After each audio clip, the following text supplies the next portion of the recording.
그래서 저는 오늘 우리가 이런 태도로 좀 말씀을 대했으면 좋겠습니다. 무엇보다 우리의 어떤 진실된 마음이 가장 중요하겠지만, 근데 실제로 몸을 움직일 때 또 마음이 따라오기도 하는 법이기 때문에 이제 우리가 오늘 나눌 말씀을 함께 읽을 텐데, 손을 들거나 땅에 엎드리는 것은 우리 자리에서 방해가 될 수 있기 때문에 다른 것은 말고 자리에서 일어서는 것은 우리가 할 수 있을 것 같습니다. 그죠? 주님, 제가 오늘 주님 앞에 섰습니다. 주님을 경외함으로 나의 주인 되신 주님의 말씀을 들을 준비가 되었습니다. 지금 말씀하여 주십시오. 이러한 마음으로 우리 오늘 이 시간 다 같이 일어나서 말씀 한번 나눠봤으면 좋겠습니다. 한번 일어서 주실까요?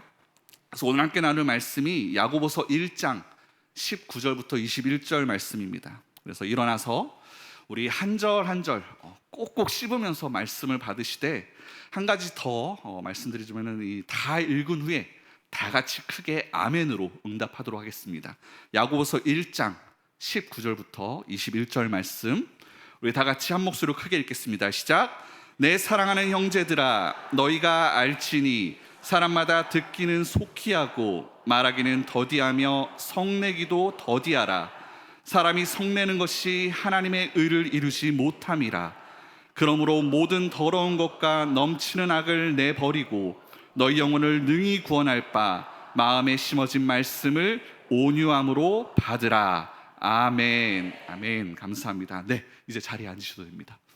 감사합니다. 잘 따라주셔서 감사합니다. 저는 우리가 오늘 함께 일어서서 받은 이 야고보서 1장 19절에서 21절 말씀을 통해서 온유함으로 받으라 라는 제목으로 은혜를 나누고자 합니다. 오늘 말씀이 야고보서의 책의 이름에도 알 수 있다시피 야고보라 이름하는 인물과 관련되어 있는 책입니다. 야고보라는 이름이 헬라어로는 이제 야코보스, 히브리어는 야코브인데 우리에게 익숙한 발음으로는 야곱입니다. 야곱, 유대인들에게 굉장히 흔한 이름으로, 그 흔한 이름에 누군가가 이 편지를 썼다라는 건데, 흔한 이름인 만큼 신약 성경에 이제 여러 명의 야고보들이 등장을 합니다. 그런데 그 중에서도 우리 많은 신학자들이 대부분 동의하는 것은 오늘 이 편지를 쓴 인물은 예수님의 형제이자 예루살렘 교회의 수장으로 있었던 야고보였을 것이다 라는 점에 대부분 동의를 합니다.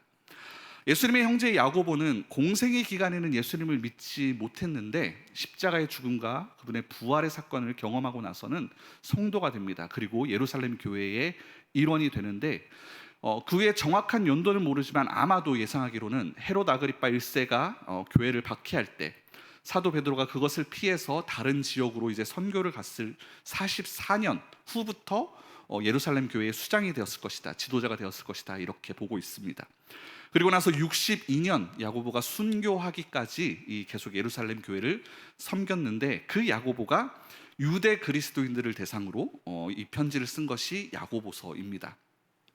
그런데 이 야고보서는 일반적인 우리 바울서신과는 다른 게 뭐냐면은, 바울서신은 한 지역에 있는 교회의 어떤 특정한 문제를 다루기 위해서 편지를 보냈는데, 이 야고보서는 보시면 1장 1절에서 이렇게 얘기합니다. 흩어져 있는 12지파를 부르면서 이 편지를 받을 대상이 누구인지를 보여줍니다.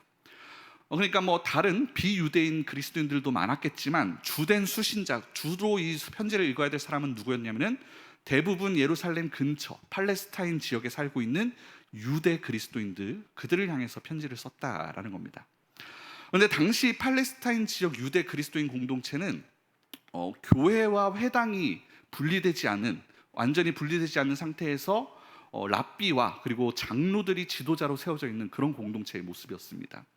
그리고 이 교회의 대부분의 구성원들은 일부 부자들도 있었지만 거의 대부분이 가난한 소장농이었고, 이제 부자들의 어떤 땅을 대신 일궈주는 그런 일꾼들로 자리를 하고 있었습니다. 그러니까 이들 대부분은 부와 가난과 관련된 어떤 세상의 영향력에 굉장히 많이 노출돼 있었던 상황인 것이죠. 소유에 따른 서열 구조 앞에 너무나도 명확하게 그 삶을 내어 맡기게 되어진 그런 모습으로 살고 있었습니다. 그런데 오늘날 우리가 정말 극한의 자본주의를 살아가고 있지 않습니까? 우리는 그것을 더 뼈저리게 느끼고 있는데 2000년 전에도 그것이 크게 다르지 않았습니다. 세상은 소유에 의해서 생긴 힘을 가지고 계층과 서열을 사회 가운데 만들어냅니다.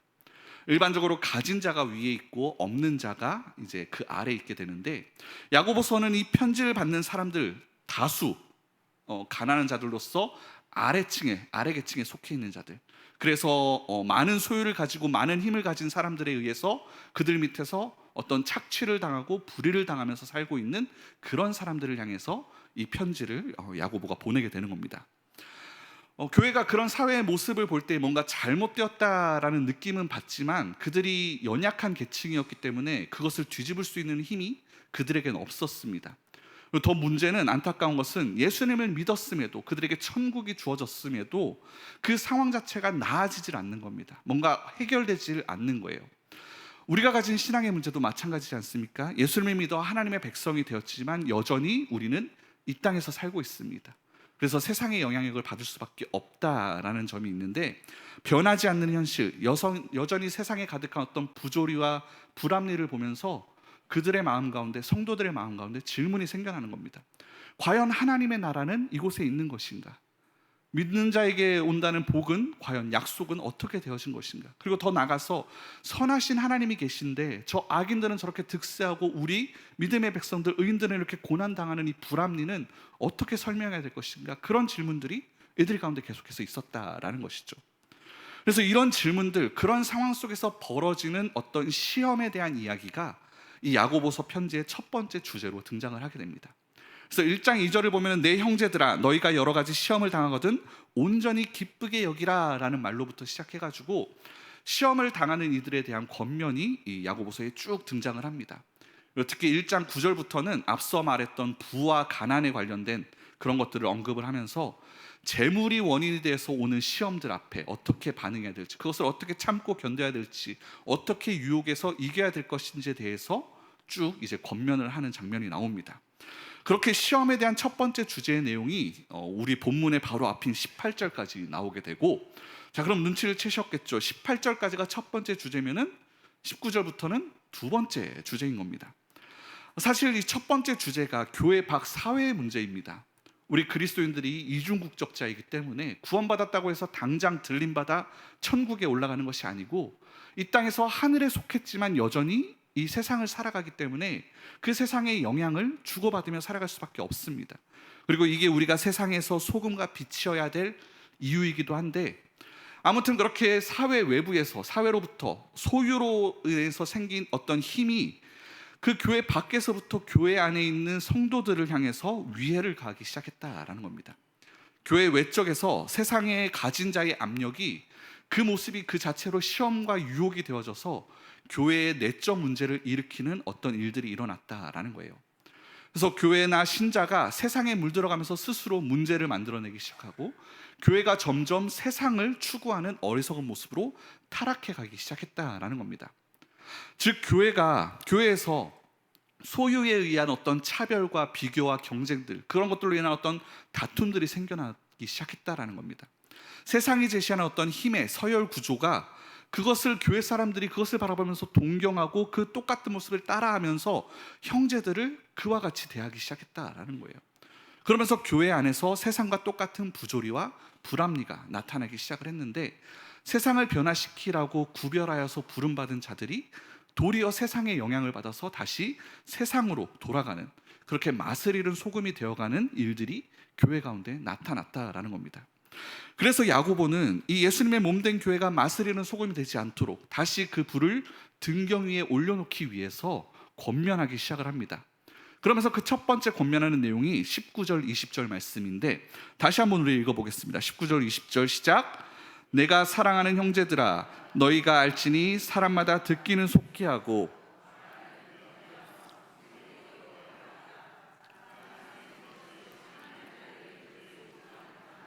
아멘. 야고보는 이제 세 가지를 말합니다. 듣기도 속히 하고 말하기도 더디하고 성내기도 더디하라. 그런데 결론은 성내지 말라라는 권면을 하게 됩니다. 이 말을 이해하려면 당시의 배경을 조금 볼 필요가 있는데, 당시 이스라엘 향한 로마 제국의 압박이, 박해가 갈수록 심해지고 있었습니다. 그런데 잘 아시다시피 이스라엘 백성들은, 유대인들은 우리가 하나님의 백성이다라고 하는 굉장히 민족적 자긍심이 불타오르는 그런 민족이었습니다. 그런데 그런 열혈 민족주의자들 중에 로마가 지금 우리들을 이렇게 억압하고 있는 상황에 대해서 견디기 힘들어하는 사람들이 있었습니다. 열심당원 같은 사람들이 그런 모습인데, 그런 유형의 사람들이 교회 안에도 있었다라는 거예요. 그래서 그들이 얘기하는 거죠. 말씀만 나누고 기도와 전도만 힘쓰고 이렇게 신앙생활 한다고 세상이 변화되어지는 것이 아니다. 혁명을 일으켜야 된다. 독립운동을 해야 된다. 그렇게 말하면서 주장하는 사람들이 교회 안에 나타나기 시작했다라는 겁니다. 결국에 이런 사람들로부터 로마 제국에 대한 어떤 자잘자잘한 반란들이 일어나다가 66년에 큰 이런 전쟁이 일어나겠는데 그게 이제 1차 유대 로마 전쟁인데, 유대인 입장에서는 이제 독립전쟁이고 로마에게서는 이제 그것이 반란이었는데 66년에 이 전쟁이 시작됩니다. 근데 4년 뒤에 로마의 티투스 장군이 예루살렘을 함락을 합니다.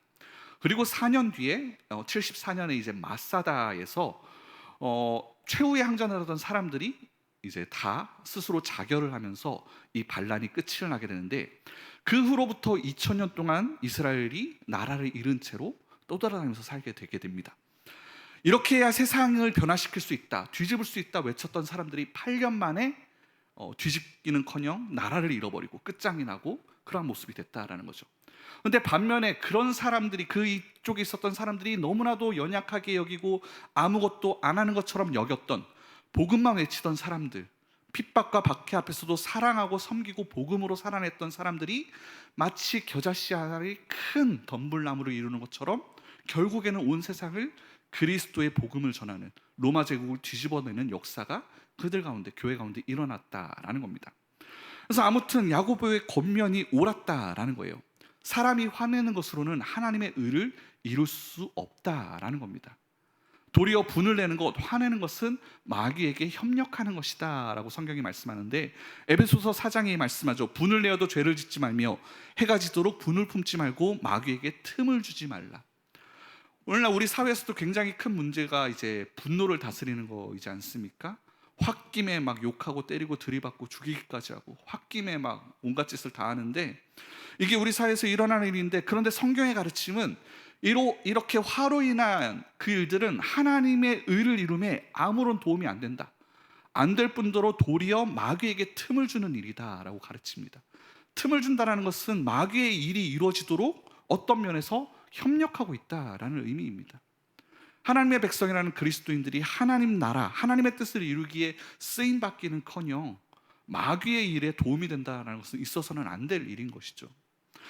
그래서 저는 이 성내지 말라 앞에 있는 사람마다 듣기는 속히 하고 말하기는 더디하라, 이 권면을 우리가 좀 주목했으면 좋겠습니다. 이 구절은 여러분 공동체 안에서 누가 하는 말에 귀를 기울여주고 잘 들어주라라는 그런 상담의 기술을 말하는 내용이 아닙니다. 여기서 문맥상 우리가 속히 들어야 할 것은 다른 사람의 말이 아니라 하나님의 말씀입니다.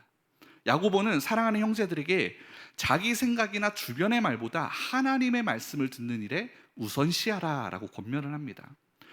그런데 저는 여기서 더 나아가 부탁드리고 싶은 것은, 듣기는 속히 하시고 말하기는 더디 하시되 더 나가서 그냥 말을 하시지 마시라고 부탁드리고 싶습니다. 오히려 저 스스로에게 하는 얘기도 한데, 어쩌면 이 부분은 오히려 우리 설교자이기 때문에 이것이 더 무겁게 다가오는 말씀인 것 같기도 합니다. 어떤 의미냐면, 공동체 안에서 간혹 이런 분들이 계시죠. 내가 기도해 보니까 하나님께서 이런 마음을 주셨다, 너에게 이런 말을 좀 전하게 하시는 것 같다 라고 하면서 자기가 받았다는 하나님의 말씀을 무분별하게 상대방에게 전하시는 분들이 계시는데, 이건 뭐 제 개인적인 해석이고 부탁입니다만, 공동체를 섬기는 입장에서 말씀드리자면, 기도 중에 그런 음성을 들으셨다 하더라도 여러분 그냥 말을 하지 않으셨으면 좋겠습니다. 정말 그런 음성을 들으셨다 하면은 그 들은 음성을 가지고, 그 들은 말씀을 가지고 그를 위해서 그저 기도해 주셨으면 좋겠어요. 정말 그 상대가 만약 들어야 될 정말 하나님의 말씀이라면, 하나님은 굳이 나를 통해서가 아니더라도 또 다른 사람을 통해서, 또 다른 방법을 통해서도 분명 듣게 하실 거란 말이에요. 근데 이렇게 부탁드렸음에도 불구하고 이건 분명히 하나님이 나를 보내신 거다, 저 사람에게 이 말을 전하게 하신 거다, 그런 소명의식이 너무나도 강하게 드신다면 여러분 적어도 모세만큼 생각해 보시고 일을 하시기를 부탁을 드립니다. 모세가 어떻게 했습니까 여러분? 발에서 신을 벗었죠. 그리고 보낼 만한 자를 보내시라고 반항도 했습니다. 지팡이도 던져봤고요, 그 폼에 이제 손을 넣었다 뺐다 하기도 했죠. 그것을 통해 가지고 그것을 다 경험하신 다음에야 말을 옮기시기를 바랍니다. 무슨 의미입니까? 그만큼 이것은 씨름하고 정말 진지하게 신중하게 얘기를 해야 된다라는 겁니다. 왜냐하면 물론 진짜 하나님께서 그런 마음을 주실 때가 있습니다. 공동체의 어떤 세움을 위해서 누군가에게 그런 마음을 주실 때가 있는데, 우리가 간과하지 말아야 될 게 뭐냐면은, 여러분, 우리의 연약함을 잊어서는 안 됩니다. 우리가 가진 죄성을 우습게 보면 안 된다라는 거예요. 우리가 뿌리내렸던 깊은 죄성은 하나님이 주신 말씀이라 할지라도 그것을 있는 그대로 전하게끔 우리를 가만히 내버려 두질 않는다라는 거예요. 사탄이 반드시 그 사이에서 일을 합니다.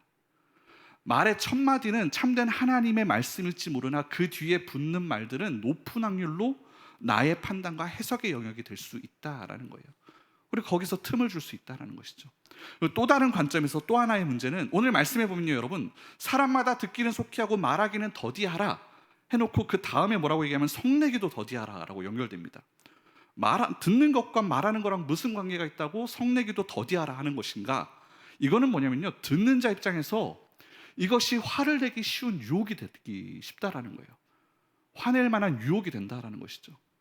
우리가 가진 죄인의 성품상 그것을 그냥 받아들이지 못한다는 거예요. 화가 나게 된다는 거죠. 죄인은, 자기중심적인 사람은 하나님과의 관계에서든 사람과의 관계에서든 듣지 않고 내 말만 하려는 모습이 있습니다.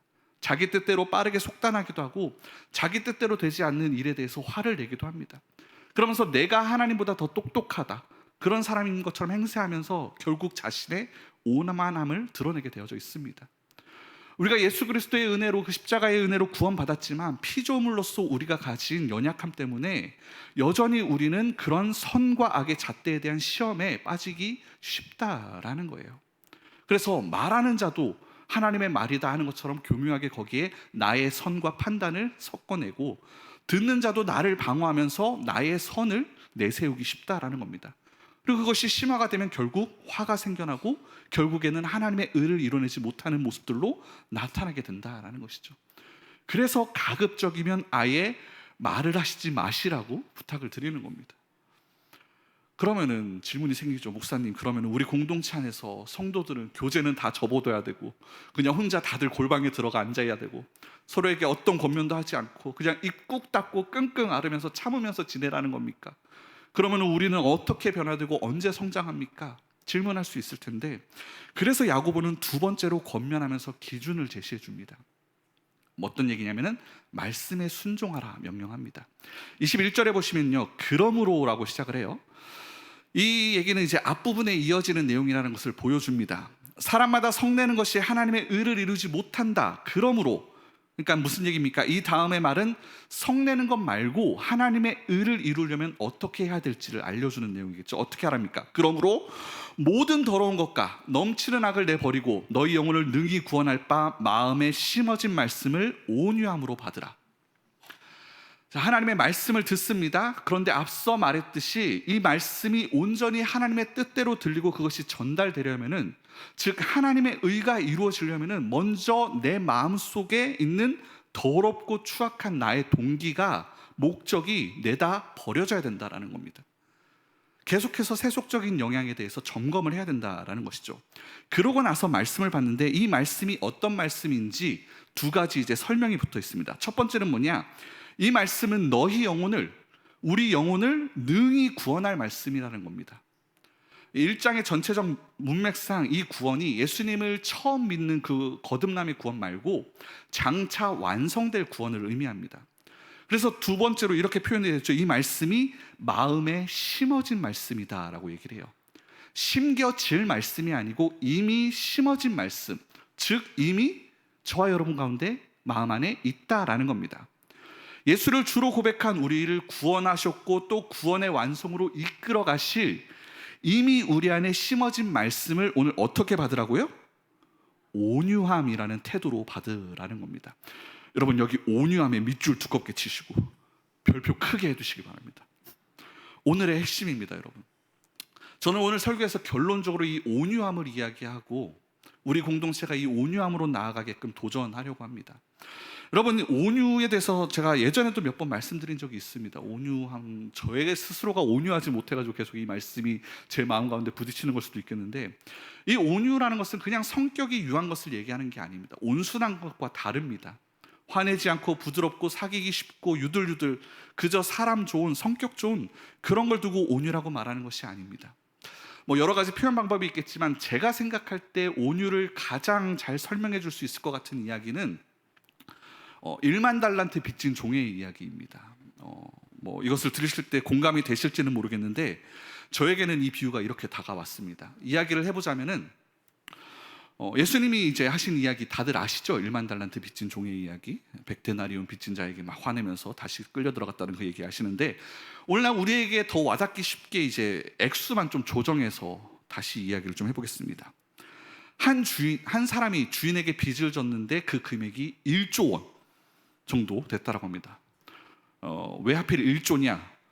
나라 예산으로 몇 조 얘기하니까 이 조라는 단위가 아주 멀지는 않아요, 그죠? 그런데 그렇다고 한 개인이 갖기에는 전혀 현실성이 없는 그런 정도, 이제 그러니까 너무 멀지도 않고 너무 가깝지도 않는 그런 금액이라서 이제 단위를 조라고 정해봤는데, 아무튼 한 기업도 아니고 여러분 한 개인이 1조의 빚을 질 수 있을까 싶은데 그런 일이 일어났습니다. 어쩌다 보니 그렇게 됐대요. 근데 여러분 말도 안 되는 액수죠, 그죠? 여러분 같으면 내가 지금 1조의 빚을 지게 되었다, 상상이 되세요, 여러분? 어디 가서 1조를 빚질 수 있으세요, 여러분? 지실 수 있다라면 그것 또한 능력인데 친하게 지내고 싶습니다. 농담이고. 그러니까 이 1조의 빚은 여러분 말도 안 되는 액수입니다. 그리고 내가 1조의 빚을 지었다 한다면요, 여러분 이것을 갚을 엄두가 날까요, 여러분? 생각도 못할 것 같습니다. 그냥 뭘 하려고 마음 먹기에는 이걸 빚지고자 하기도, 그리고 이걸 갚고자 하기에도 말도 안 되는 큰 금액입니다. 근데 그때 주인이 이 종을 잡아다가 빚을 갚으라 라고 하는데 그 종이 뭐라고 하냐면 참아주십시오, 제가 갚겠습니다 라고 얘기를 해요. 근데 사실 얘가 갚을 길이 없다는 것은 이 주인도 압니다.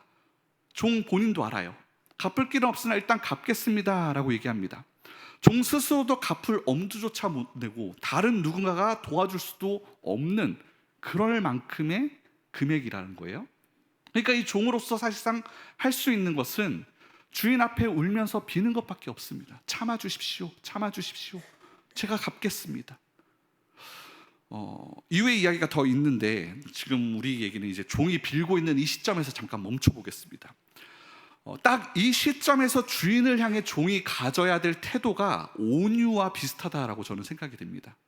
이게 무슨 소리냐 싶을 수 있는데, 여러분 이 종이 아주 뻔뻔하게 몰라요, 배째세요 하면서 뭐 잡아먹든 나는 이거 갚을 길이 없으니까 죽이든 살리든 마음대로 하십시오 이러면서 주인에게 대들지 않는다면, 그래도 만약 이 사람이 조금의 양심이 있어서 갚기는 불가능하지만 어쨌든 이 주인에게 죄송한 마음이 있고 미안한 마음이 있어서 어떻게든 갚아보려고 하는 마음이 조금이라도 이 종에게 있다라면은 이 종은 주인 앞에 자신을 완전히 내려놓을 수밖에 없을 겁니다, 그죠? 종이 정말 이 자신의 상황에 정확하게 정직하게 이것을 마주 대한다면은 이제 주인이 이 빚을 갚기 위해서 너는 이것을 해라 저것을 해라 저기 가라 여기 와라 이런 얘기를 할 때 당연히 주인이 시키는 대로 그 뜻을 따라 하게 되겠죠. 아닌가요? 하게 될 겁니다. 근데 당시 여러분 이 종의 몸값이 은 30세겔이잖아요. 그러니까 유다가 예수님을 팔아넘겼던 금액인데 은 30세겔이 종의 몸값입니다. 그런데 이제 한 달란트가 6천 데나리온이었다 그래요.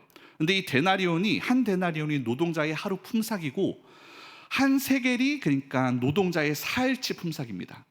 그러니까 4데나리온이 돼야 1세겔이 되는데, 그래서 환산하면은 1500세겔이 돼야 한 달란트가 되는 거예요. 그러니까 한 달란트면 종을 몇 명을 구할 수 있냐면은 50명의 종을 살 수 있는 겁니다. 근데 이 종이 지금 얼마를 빚졌습니까? 1만 달란트니까 이 빚은 지금 몇 명의 종을 구할 수 있는 금액이에요? 50만 명을 종으로 쓸 수 있는 금액이라는 거예요. 종이 그런 빚을 받으려고 하는 주인 앞에서 감히 고개를 들 수 있을까요, 여러분? 주인이 자기 상식에 자기 생각에 벗어난 일을 시킨다고 해도 이 종은 감히 자기 뜻을 그 종 앞에 내세울 수조차 없을 거라는 얘기입니다. 여러분 이 종처럼 온유는 내가 누구인지, 내가 어떤 상황에 놓여 있는지를 아는 것에서부터 시작합니다. 내 빚이 얼마인지, 그 빚 때문에 내가 어떤 상황에 놓여 있게 되어졌는지 그것을 정직하게 마주 대하면 여러분 자신에 대한 그런 깊은 이해가 생기면 나는 온유한 것 말고는 할 수 있는 게 없게 되어진다라는 거예요. 주인 앞에서 나를 포기하고 나를 부인하고 그 앞에 감히 나를 내세우지 못하는 상태, 나를 주장할 수 없는, 그래서 나를 드러내지 않는 그러한 상태, 저는 이것이 온유라고 생각이 되어집니다. 그런데 예수님이 말씀하시는 이 1만 달란트 이야기 속에서 이 종이 누구를 가리킵니까? 나를 가리키고 있는 것이죠. 너가 바로 그 종이다 라고 얘기하시는 건데, 내가 그 1만 달란트 빚진 자라는 거예요. 그렇다면 여러분, 그 내가 누군가를 향해서 너도 빚진 자라고 손가락질 할 수 있을까요? 내 코가 석자인데. 그리고 내가 그 많은 빚을 지고 있으면서 나에게 빚진 자, 다른 동료들을 향해서 여러분 화를 낼 수 있을까요? 나에 대해 여러분 정직하다면 그렇게 할 수 없다는 거예요. 예수님의 이 비유의 말씀이 그것을 의미합니다. 단순히 용서를 얘기하는 게 아니라 여러분, 너가 어떤 빚을 지고 있는지를 기억하라라는 거예요. 너에게 주어진 빚이 얼마였는지를 깨달으라라는 얘기입니다.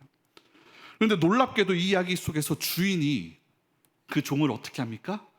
불쌍히 여겨줌으로 그 빚을 탕감해 줍니다. 근데 여러분, 탕감해 줬다라고 그냥 얘기하니까 이 빚이 없어졌다라고 생각을 하는데, 이 탕감해 받은 거에 대한 1만 달란트의 손해는 누가 감당을 한 겁니까? 주인이 감당을 한 겁니다.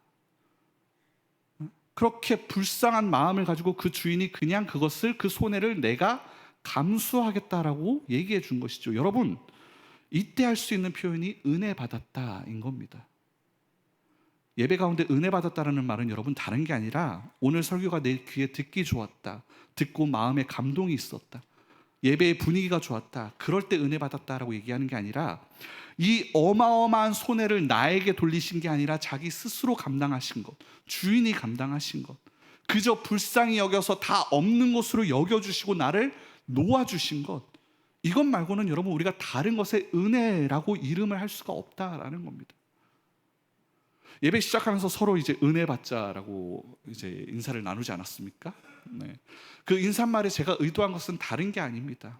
나 스스로가 어떤 자였는지를 기억하자라는 겁니다.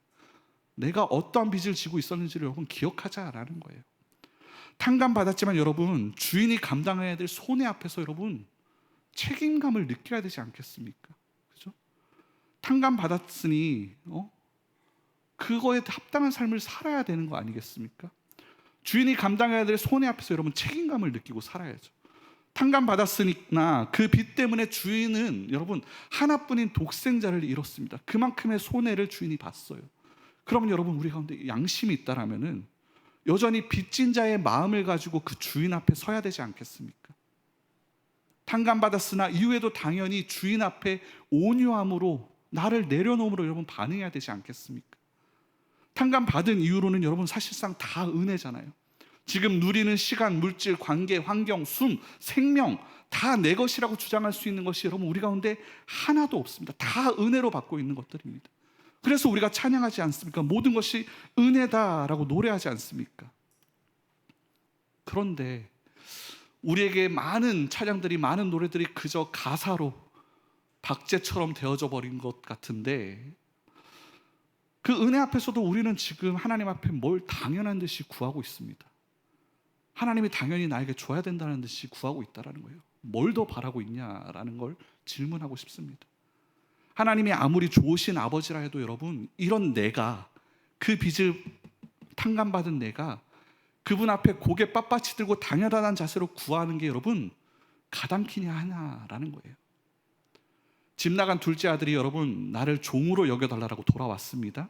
근데 그렇게 아버지의 집에 돌아왔을 때 그 아버지가, 아들이 아직 멀리 있을 때 달려나가십니다. 달려나가가지고 그 아들이 막 나를 종으로 여겨달라고 얘기하는데 아버지는 그 얘기가 들리지도 않습니다. 그러면서 자기 손에서 반지를 빼서 아들에게 끼워주고 자기 옷을 그 아들에게 입혀주면서 다시 아들의 지위를 세워줍니다. 아들 삼아줍니다.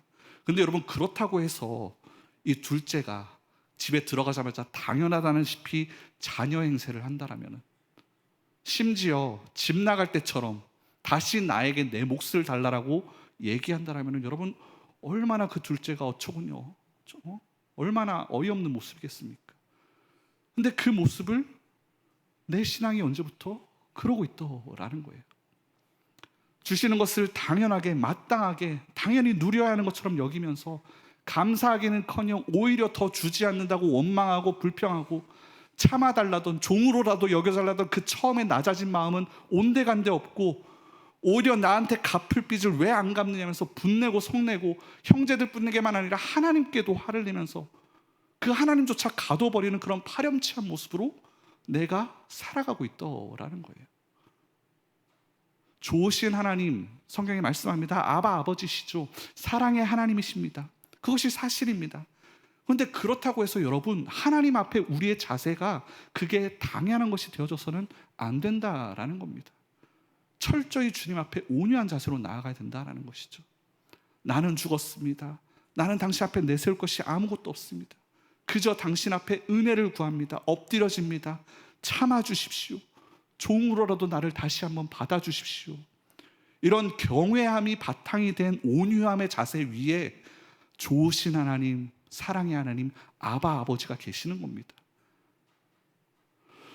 사랑하는 성도 여러분, 이 설교를 통해서 여러분의 어떠함을 감히 지적하려거나 탓하려는 것이 아닙니다. 사실 이거는 저에게 하는 이야기인데, 제가 정말 무엇이라고 주님 앞에서 그리고 또 여러분 앞에서 서겠습니까? 그렇죠?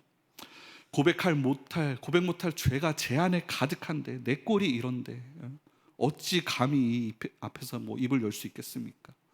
오늘 말씀에도 말하기를 더디하라 하는데 정말 할 수만 있다면 이 자리를 피하고 싶습니다. 그런데 또 목사로서 부르심이 있으니까 그것도 또 따라야 되기 때문에, 그래서 이 자리에 설 때마다 아까 우스갯소리로 모세 얘기를 했지만 진짜 저야말로 모세와 같은 심정으로 주님 보낼 만한 자를 보내소서라는 그런 마음으로 설교를 준비하게 됩니다. 정말 씨름하면서 지팡이를 던지고 품에 손을 넣었다 빼는 그런 심정으로 이 자리를 준비하면서 주님 앞에 나옵니다. 주님, 제가 제발 온유하게 말씀을 받길 원합니다. 하나님 앞에, 교회 앞에 내가 어떤 자인지 제대로 알기에 두렵고 떨리는 마음으로 이 자리에 섰사오니 주님, 제발 은혜를 허락하여 주십시오. 그러한 마음으로 이 자리에 서게 됩니다. 오늘 예배 가운데 여러분, 그래서 그저 저의 말이 아니라 오늘 말씀을 통해서 스스로 하나님 앞에 돌아보셨으면 좋겠습니다. 질문해 보셨으면 합니다. 주님, 나는 지금 당신 앞에서 온유합니까? 주님, 나는 허락하신 은혜에 합당한 삶을 살아내고 있습니까? 주님, 나는 당신의 은혜로 주신 것들 또 내 것인 마냥 당연하게 여기며 살아가고 있지는 않습니까? 또 내 몫을 달라라고 당신의 살림을 뺏어 먹으려고 눈이 혈안이 되어 있지는 않습니까? 흔히들 얘기하죠. 첫사랑의 감격을 떠올리라고, 회복하라고 얘기합니다. 그런 것 같습니다. 종으로라도 써달라고 했던 그 첫 돌이킴의 감격이 내 안에, 우리 안에 회복되기를 소망합니다. 그래서 듣기는 속히 하되 말하기는 더디하면서 나의 어떠함을 정말 너무나도 잘 알기에 감히 성내지 못하는, 그렇게 우리 마음에 심겨진 하나님의 말씀을 항상 온유함으로 받아내서 구원의 완성을 매일같이 이뤄내는 우리 공동체가 될 수 있기를 주님의 이름으로 축원을 드립니다. 그냥 뭔가를 하려고 할 때 감히 내가라는 마음을 한번 먹어봤으면 좋겠습니다. 감히 내가 어떻게 그럴 수 있겠습니까? 누군가를 향해 지적하고자 할 때, 성내고자 할 때 감히 내가 어떻게, 그 모습을 바라볼 때에 주님께서 은혜 허락하실 것입니다. 은혜 부어주실 것입니다. 오늘 이 예배를 통하여 함께 기도하며 나아갈 때에 그 은혜를 경험하는 저 여러분 되기를 주님의 이름으로 축원을 드립니다. 온유한 자가 복되다. 그들이 땅을 기업으로 받게 될 것입니다.